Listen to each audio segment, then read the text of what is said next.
Remember, every board member has a sphere of influence that can be used to help your organization. They just need to be made aware of the value of their connections and how they can use these connections to help your organization.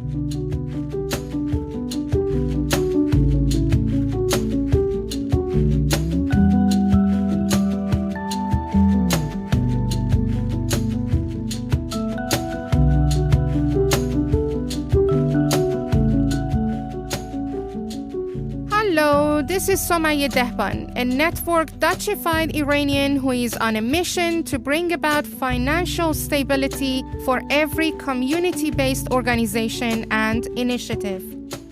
I am the creator and host of Your Funding Network, a podcast for anyone who is devoted to their community and want to bring about lasting change at the local and global level.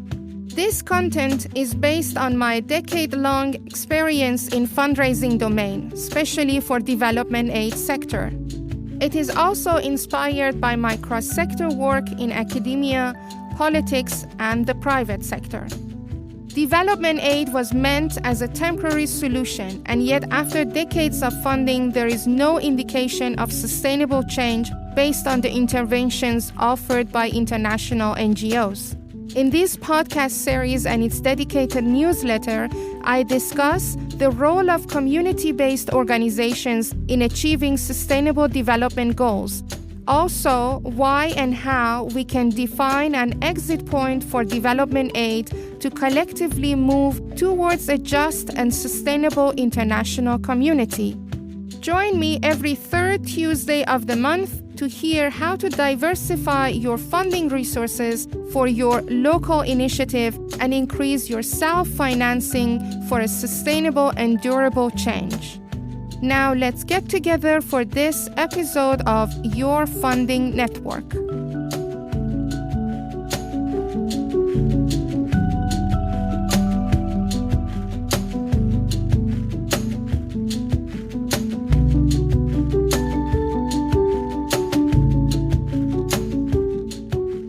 Welcome to the 5th episode of Your Funding Network. Thank you for showing up and tuning in. We are almost towards the end of February. This means that 1/6 of the year is almost over, and we need to start with implementing the strategies that have been developed last year and fine-tuned at the beginning of this year. So how is it coming along for you? It's been rather surreal for me so far, with quite some developments in my research, business, and creative writing. The implications of applying Verbinding, my change management model, to all domains of my life have been positively overwhelming, and I'm excited to share more of this with you in this episode again. In this episode, I will be talking about systemic review.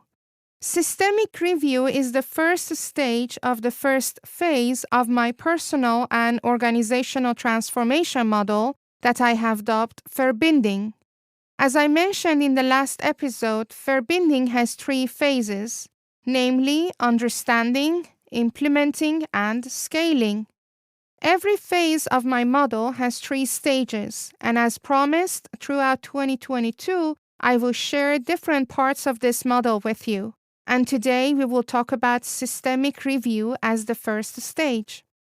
I will also talk about the role of the board in fundraising. I have referred to this element in the previous episodes, and today we will dig much deeper in it. The role of the board in fundraising is critical. However, board members who have not been told that fundraising is part of their responsibility will not be willing to get involved. I will address this issue and many more in this episode. And lastly, I will share with you what I consider to be the true meaning of freedom. In most cases, when we are faced with a challenge, we want to immediately take an action to mitigate or eliminate the impact of the challenge. This is, of course, the right way to deal with crisis in which we are facing immediate danger. For instance, when we see a car driving towards us, we do not want to wait to run various scenarios in our head or to discuss with the person next to us what we should do. No. Instead, we immediately step out of the direction of the car to avoid the collision. However, when we are talking about bringing about fundamental and lasting change and transforming the status quo, there is no room for hasty decisions. We do not want to replace one challenge with another. We want to make a sustainable and durable change, and for that, we need to understand our context quite well, inside out, and then evaluate various scenarios. In fundraising, if we are looking into bringing about sustainable streams of fund to our organization, we need to review the history of the organization and build up on its successes and what has been tried and failed. In this episode, I share with you how I believe we can achieve a sustainable and durable change by moving beyond doing things according to a system or method, and instead embracing the relation between our actions and the entire system and understand how our actions affect the entire system.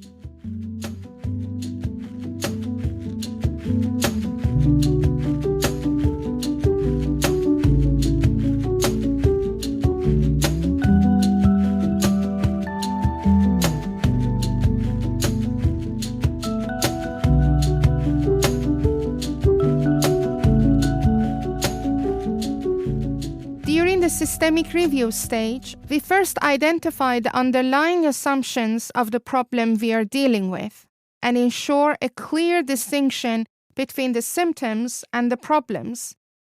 Back in 2012, I started my own business in fundraising to help organizations raise the required funds to continue their work.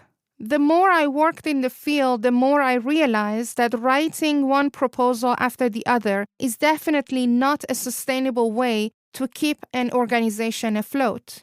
This inspired me to look for a more holistic approach to the field of fundraising.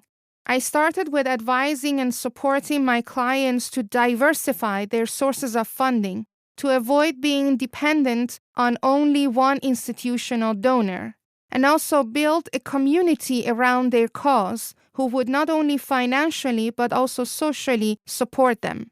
In most cases, my clients were positive about the approach, but were not willing to take the required action to build this community-based support because it needed time investment and considerable amount of patience. Most organizations have a firefighting approach towards fundraising, meaning that they only react to call for proposals, and the moment they get the massive funding from an institutional donor for the next couple of years, they focus on implementation and cross off fundraising from their priority list. This made me realize that what I was asking my clients to do was not just doing their fundraising differently, but fundamentally changing the way they look at money and financial resources. So, because it was a change, I needed to learn how to manage, or better to say, how to lead this change for them and with them. So I started my journey in change management by reading the book Leading Change by John P. Cotter. This book has been considered as one of the most influential books in the domain of change management. For a while, I followed the 8-step process of change management of Cotter, and I even taught this methodology in online and offline courses. However, after a while, I felt that this model is also not holistic enough and does not cover all the elements of change. That's why I started a research in how I can make this model more inclusive and applicable to different domains. That's why I ended up designing my own model. The first step in Cotter's model is creating an urgency. The urgent feeling that we need to make a change, otherwise we are going to fail. This did not work for me, as I believe this type of urgency is fear-based. And I believe we need to approach issues from a position of positivity and hope. Also, this fear-based approach felt too religious to me. For instance, most religions say that we should pray and be good people because otherwise we go to hell or other forms of punishment. And I believe we should be good people because of the merits of goodness and not because we will be punished otherwise. So that's why the first stage of my model is not about creating a sense of urgency, but about systemically reviewing ourselves, our environment, and our history. You may have noticed that I use the term systemic instead of systematic. Let me explain the difference between these two terms. Systemic is perceived as a more modern version of systematic, but there is also a fundamental difference in my opinion. Systematic is bound to system and order, and it implies that our actions follow the orders that the system has put in place. It is hence systematic. Systemic, however, is looking at the system from a detached position and analyze how our actions are related to the system and how this system affects our actions and the other way around. Therefore, I have chosen the term systemic review for the first stage of my change management model. During this stage, as mentioned earlier, we dig into our assumptions. We explore the underlying conditions which makes us make certain decisions or take certain actions. We also dig into the problem at hand. Are we addressing the symptoms of the problem or the problem itself? Then we move to a bird's-eye view and look at our environment and our history, our background. How is this problem situated in our environment and how the events in the past has influenced it? What are the other challenges that are linked to this problem and what opportunities it provides us with if we address it now? Applying my model in the domain of fundraising at this stage means that we need to review our reasons for raising funds, and we need to explore under what conditions our fundraising efforts were successful or have failed. We need to understand how different elements of our fundraising strategy have come together, including the role that our board have played in the success of our fundraising efforts.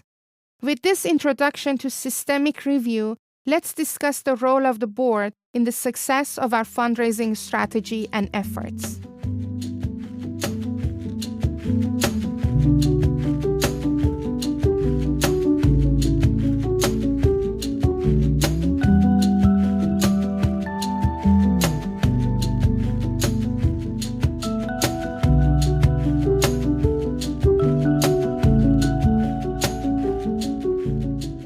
The board of your organization has a multi-layered responsibility to ensure that your organization is on sound financial footing.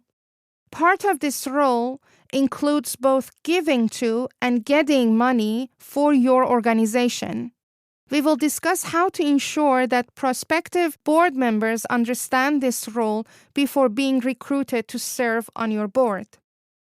The key to getting your board members to embrace fundraising lies in 3 simple steps: the recruitment process, ensuring that the board members are committed to your organization, and removing the fear of fundraising that is inherent in most people. For most nonprofit organizations, building an effective board is one of the greatest challenges. How do you find good board members? How do you get them to join the board and become active in fundraising? And how do you keep them involved once they are on board?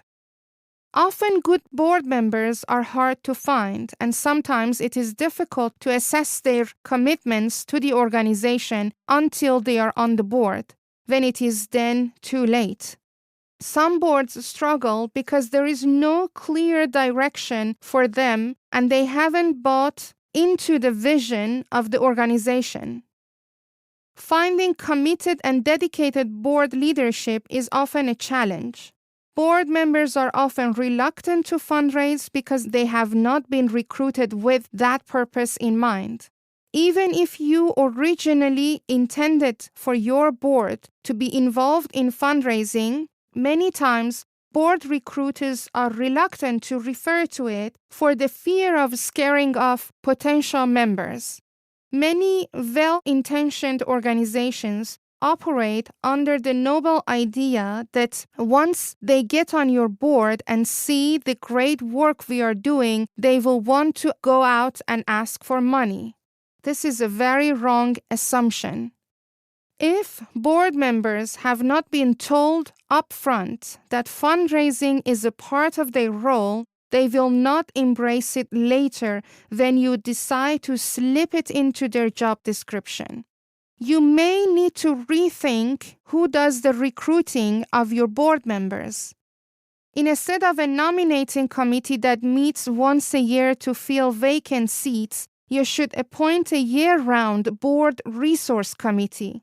This committee can also be called the governance committee or the committee on the directorship or any name with which you feel comfortable.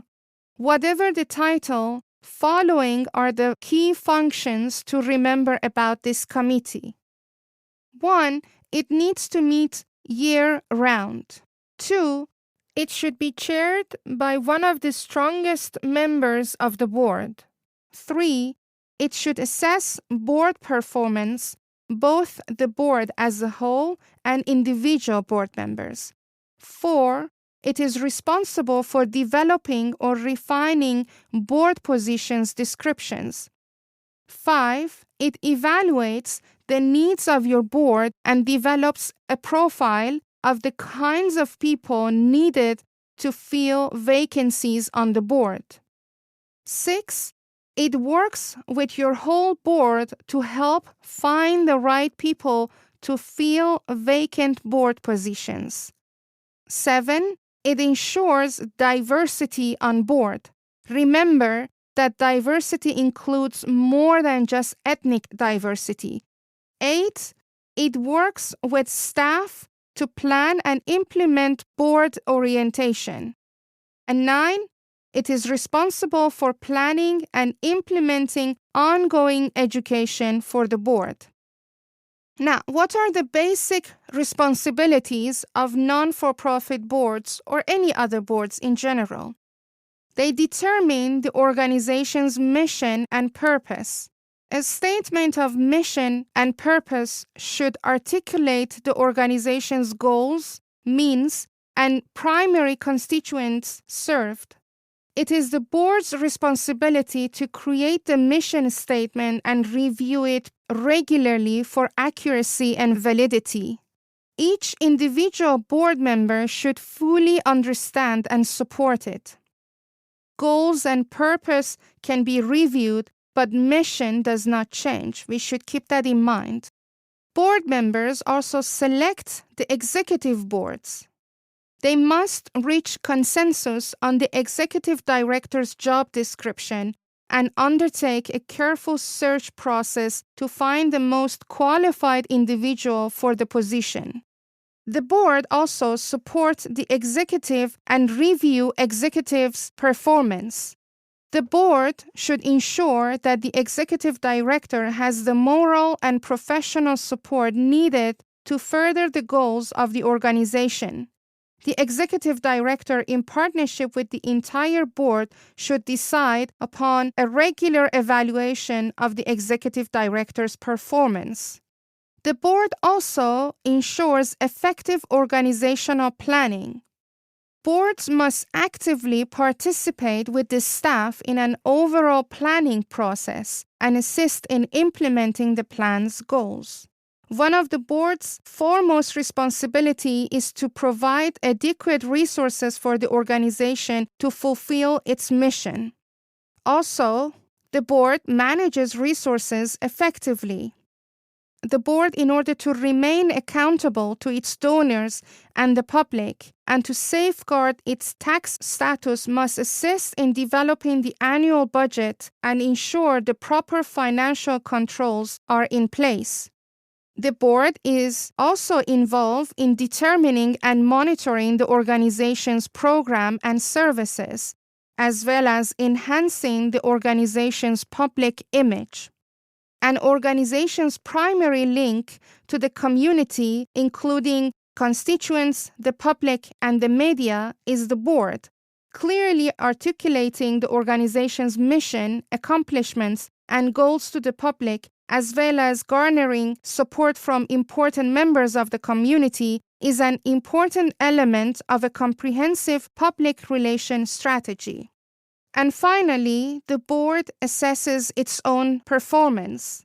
By evaluating its own performance in fulfilling its responsibility, the board can recognize its achievements and reach consensus on which areas need to be improved. We talked about the diversity of the board. This includes profession, income level, religion, age, gender, geographical location, ethnic group, length of time living in the community, and skills and talents. If your board has a diverse membership, it will be easier for you to identify potential donors from a variety of constituencies. Make sure your board is a representative of the community you serve. Fundraising is much more difficult if your board members do not know people who live in a particular geographic community, members of a particular religious group or ethnic community, all your constituent groups or potential major donors. With this explanation on the recruitment process and the responsibilities of the board, as well as the role of diversity in the board, let's move on to the next segment, where we discuss getting your board involved in fundraising.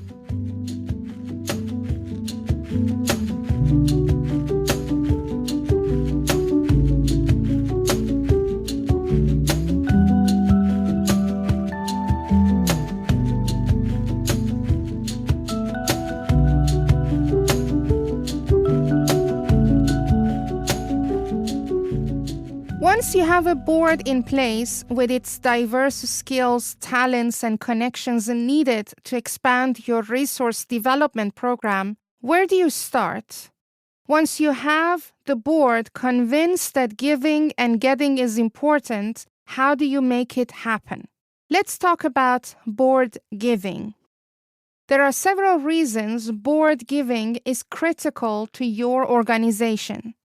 Firstly, it increases the level of ownership the board members feel toward your organization.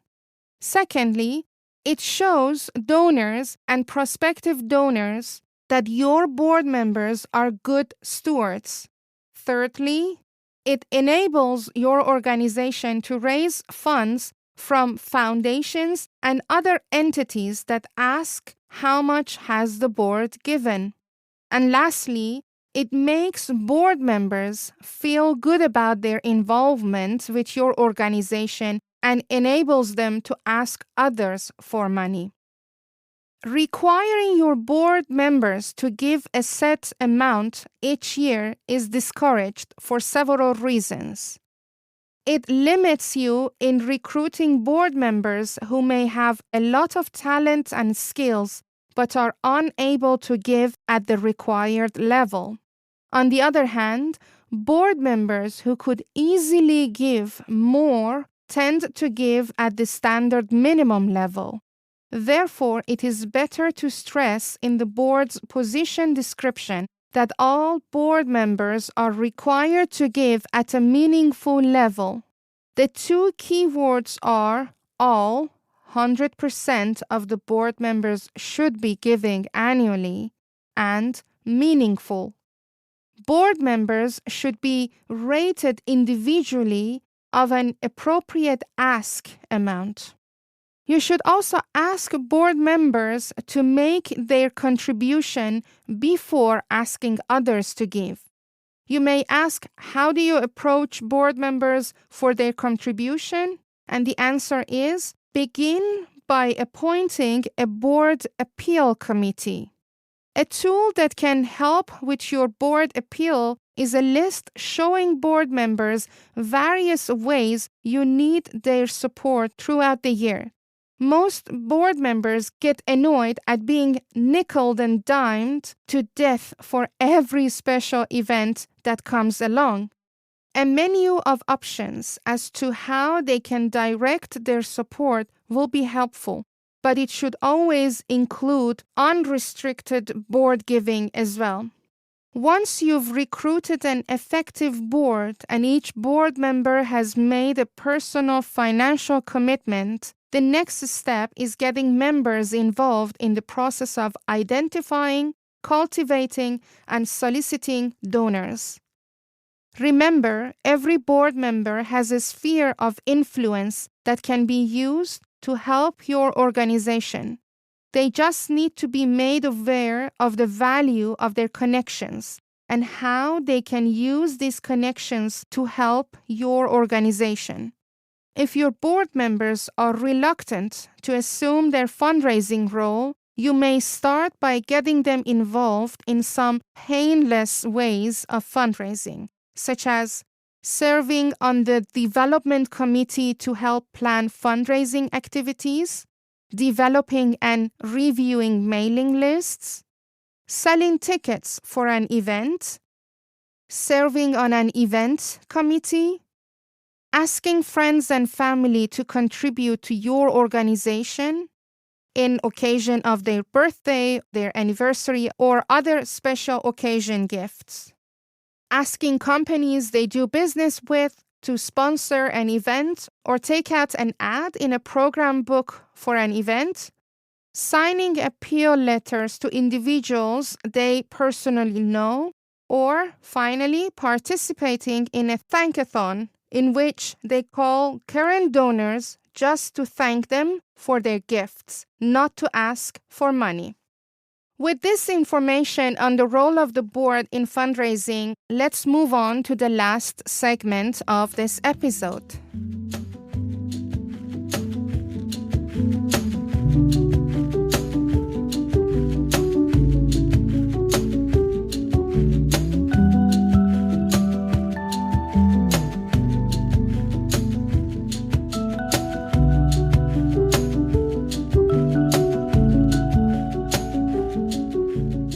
In this episode, we discussed systemic review, the first stage of the first phase of my personal and organizational transformation model, which has 3 phases, namely understanding, implementing, and scaling. We discussed why we need to make a distinction between symptoms and causes of our challenges, and how detaching ourselves from a system gives us a higher perspective to understand our relation with that system and our effect on the system. We also discussed the role of the board in fundraising at a deeper level. This can be summarized in 4 points. The role of the board in fundraising is critical. However, board members who have not been told that fundraising is part of their responsibility will not be willing to get involved. You need to have a thoughtful, careful board recruitment process that includes a job description outlining the board's role and responsibility in fundraising. Board nominations should be done through a year-round process involving a board resource committee.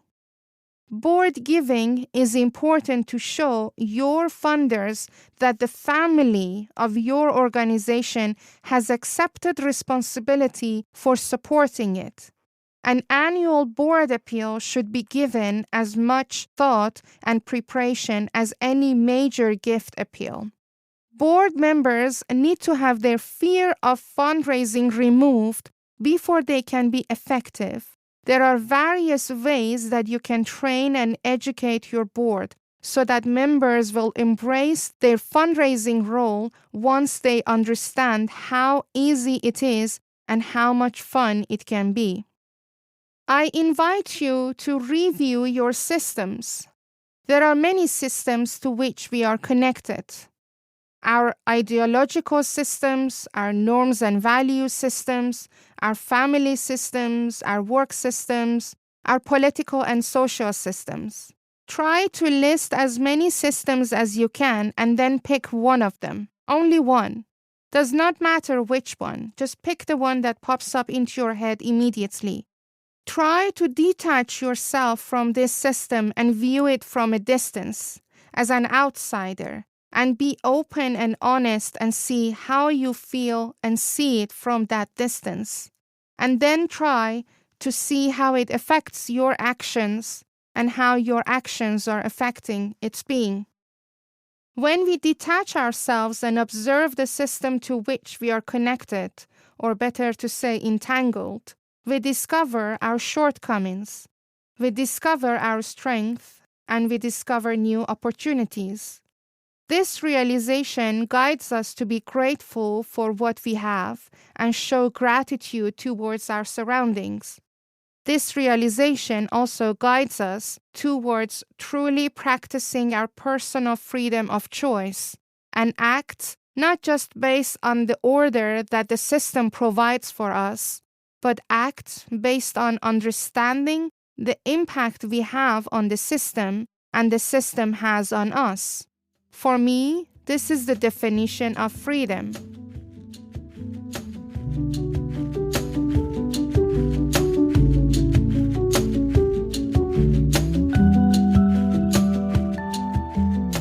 What was the takeaway of this episode for you? Did you hear about something that intrigued you and encouraged you to apply it at your own community-based organization? I hope you're motivated to bring about a sustainable and durable change for your community. Want to hear more? Sign up for my thematic newsletters to get notified about each episode and more. You can do this by going to my website, somayedehban.com/newsletters. Until the next get-together, Bedrood.